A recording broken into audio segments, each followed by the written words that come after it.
અમદાવાદમાં 1.66 કરોડની ચોરીના કેસમાં સેલ્સ ગર્લના પ્રેમીની ધરપકડ કરવામાં આવી છે। નિકોલના આભૂષણ જ્વેલર્સમાં હર્ષિદાએ કરી હતી દાગીનાની ચોરી અને હર્ષિદા બાદ તેના પ્રેમીની પણ નિકોલ પોલીસે ધરપકડ કરી। ચોરી બાદ બંનેએ ગુજરાતમાંથી નાસી જવાનો પ્લાન બનાવ્યો હતો। બંને આરોપી જેની ધરપકડ કરવામાં આવી છે ઉદયપુર, જયપુર અને ત્યાંથી તેઓ દિલ્હી ભાગ્યા હતા। પ્રેમી મયુર માળી જે હર્ષિદાને દગો આપી દાગીના લઈને ભાગી ગયો હતો। દાગીના વેચવાને બહાને મયુર હર્ષિદાને હોટેલમાં મૂકીને ભાગી ગયો। નિકોલ પોલીસે આરોપી પ્રેમી મયુરની ધરપકડ કરી। આભૂષણ જ્વેલર્સ આવેલી છે।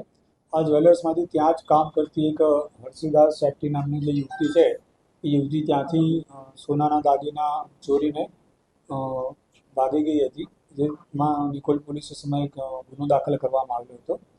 આ દરમિયાન અલગ અલગ જે ટીમ તપાસ કરતી હતી એ દરમિયાન અમદાવાદ ક્રાઇમ બ્રાન્ચ છે, અમદાવાદ ક્રાઇમ બ્રાન્ચને આ છોકરીની માહિતી મળતા અમદાવાદ ક્રાઇમ બ્રાન્ચે આ છોકરીને પકડેલી હતી।